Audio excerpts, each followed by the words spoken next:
करो, बाजियाब करो, बाजियाब करो, बाजियाब करो, बाजियाब करो, बाजियाब करो, बाजियाब करो, बाजियाब करो, बाजियाब करो, बाजियाब करो, बाजियाब करो। अस्सलाम वालेकुम। आज ये जो बलोच मिसिंग पर्सनस का जो कैंप है कराची प्रेस क्लब के सामने, आप लोग जैसे जानते हैं कि आज छठा दिन है, 6 दिन पूरे हो गए। ये कराची के दूर दराज इलाकों से ये फैमिलीज़ यहाँ आ रही हैं, यहाँ पर मौजूद हैं अपने प्यारों की बाजियाबी के लिए। यहाँ रोडों पर आकर बैठना, ये जो तमाम फैमिलीज़ मौजूद हैं, इनमें इमरान बलोच की फ़ैमिली है जिसे मारीपुर से उठाया गया है, सईद उमर की फ़ैमिली है जिनकी बीमार वालदा यहाँ पर आती हैं कैंप में, जो 2 दिन हॉस्पिटल में एडमिट थी, लेकिन डॉक्टर के मना करने के बावजूद भी उन्होंने वहाँ से डिस्चार्ज लेकर दोबारा यहाँ ख़ुद को कैंप में पहुँचा दिया कि मेरी दर्द की जो दवा है वो हॉस्पिटल में नहीं है, मैं कैंप में जाके बैठूंगी, मेरे बेटे को जब बाजियाब किया जाएगा मेरे बेटे की दीद मेरे लिए हर दर्द की दवा होगी। सईद उमर की फ़ैमिली है, इसके साथ अब्दुल हमीद ज़हरी जिन्हें 16 महीने हो गए, जिन्हें कराची से लापता किया गया था, उनकी वाइफ और बेटी यहाँ पर मौजूद होती हैं। जब इंसान के दर्द और तकलीफ़ें, जहाँ आप इनके प्यारों को लापता करेंगे, जिनके बारे में वो कुछ नहीं जानते, वो कहाँ हैं कहाँ नहीं हैं, तो ये फैमिलीज़ आके हुकूमती दरवाज़ों को खटखटाएंगी। लेकिन बदकिस्मती से हम जिस हुकूमत में, यहाँ पाकिस्तान में आए रोज़ हुकूमतें बदलती रहती हैं, जब ये सियासतदान, ये सियासी जमातें जब अपोजिशन में होते हैं तो ये मिसिंग पर्सनस का कार्ड यूज़ करते हैं और जाकर लोगों की बाजियाबी की बात करते हैं। लेकिन जब ये हुकूमत में चले जाते हैं तो ये भूल जाते हैं कि यहाँ पर मिसिंग पर्सनस का मसला है, वो ये भूल जाते हैं, वो अंधे हो जाते हैं, उनको यहाँ कैंप में बैठी फैमिलीज़ नहीं नज़र आती।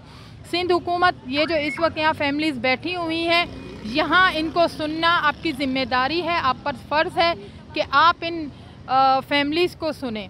ऑन द ड्यूटी हमारे लोगों को उठाया जाता है। इमरान बलोच एक मज़दूर, एक केसी के एम्प्लॉय हैं जिन्हें नेवल बेस के सामने से ऑन द ड्यूटी उठाया गया। उनकी वालदा की आज तबीयत ठीक नहीं है तो वो आज कैंप में नहीं आ सकी, लेकिन उनकी सिस्टर वहाँ पर मौजूद हैं। हमारी माएँ इस तकलीफ़ में, अपनी बीमारियों में अपने घर बार छोड़कर यहाँ कैंप में आती हैं, वो मजाक नहीं होता है, ना वो उनके शौक़ होते हैं कि रोडों पर आकर बैठना। जो अज़ियतें हमारी ये फैमिलीज़ बर्दाश्त कर रही हैं, शायद मैं उनको बयान ना कर सकूं। हमारे सियासी लोग मिसिंग पर्सनस का जो ये कार्ड होता है, अपोजिशन में बैठकर उसे खेलना बंद करें। जब वो हुकूमत में चले जाते हैं तो वो हुकूमत पर इस मामले पर ज़ोर दें, उनको प्रेशराइज़ करें कि हमारे लोगों को आखिर क्यों लापता किया जाता है। लापता होने वाले लोग हैं, इनमें कोई कारोबारी लोग हैं जिनका कोई सियासत से, किसी भी सियासत से उनका कोई ताल्लुक़ नहीं होता है। कोई एम्प्लॉय है, कोई दुबई में मेहनत मजदूरी करता है तो छुट्टियों पर घर आते हैं, उन्हें उठा लिया जाता है। कोई स्टूडेंट होते हैं जो बाहर पढ़ रहे होते हैं, हमारे स्टूडेंट जो बाहर पढ़ रहे होते हैं वो आपका मेन निशाना होते हैं। जब वो छुट्टियों में घर आते हैं तो आप उनको माओं की गोद से उनके जगरगोशों को उठा कर ले जाते हैं। हम हुकूमत सिंध से इस वक्त अपील करते हैं, खुदारा इन फैमिलीज़ को सुने। फिर कल को जब ये फैमिलीज़ उठकर सिंध असम्बली के सामने आएंगी तो आप उनकी चादरें छीनकर सिवाय तशद्दुद करने के फिर आप कुछ नहीं कर सकते। तो बेहतर यही है कि आप जो सिंध हुकूमत में, चाहे वो बलोच शामिल हैं, चाहे वो सिंधी शामिल हैं, आप सबसे हमारी गुजारिश है, हमारी ये फैमिलीज़ जो यहाँ मिसिंग पर्सनस कैंप में बैठी हुई हैं, उन्हें सुने, उनके प्यारों को बाजियाब करें, उन्हें सामने लाएं। आप लोग दुश्मन मुल्क के लोगों को सामने ले आते हैं, उनकी फैमिलीज़ को बाय एयर इज़्ज़त और एहतराम से आप लोग यहाँ लेकर आते हैं, उनके लोगों से मिलवाते हैं। आखिर ये इसी मुल्क के शहरी हैं बलोच। जो शनाख्ती कार्ड आप रखते हैं, बलोचों का भी यही शनाख्ती कार्ड है। आप क्यों हमारे लोगों को यूँ दर बदर तकलीफ़ में मुब्तला करते हैं, क्यों नहीं सुनते हैं? क्या बलोच होना हमारा गुनाह है, या इस मुल्क में पैदा होना, या इस मुल्क से जो हमारे यहाँ पैदा होना या रिहाइश होना उनके लिए एक बड़ा गुनाह है? क्यों हमारे लोगों को आप लोग लापता करते हैं? मैं फिर दोबारा सिंध हुकूमत से ये अपील करती हूँ कि खुदारा इन लोगों को सुने, इनके दर्द और तकलीफ़ को कम कीजिए। शुक्रिया।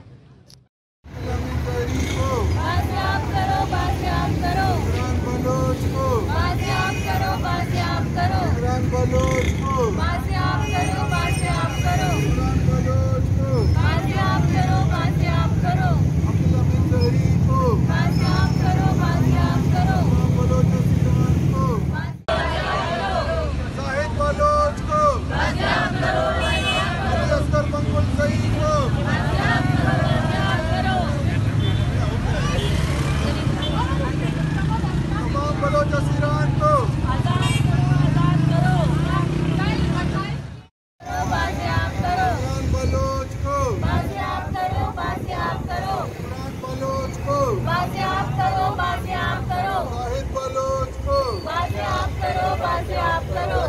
मोहम्मद बलोच को बाजियाब करो, बाजियाब करो, मोहम्मद बलोच को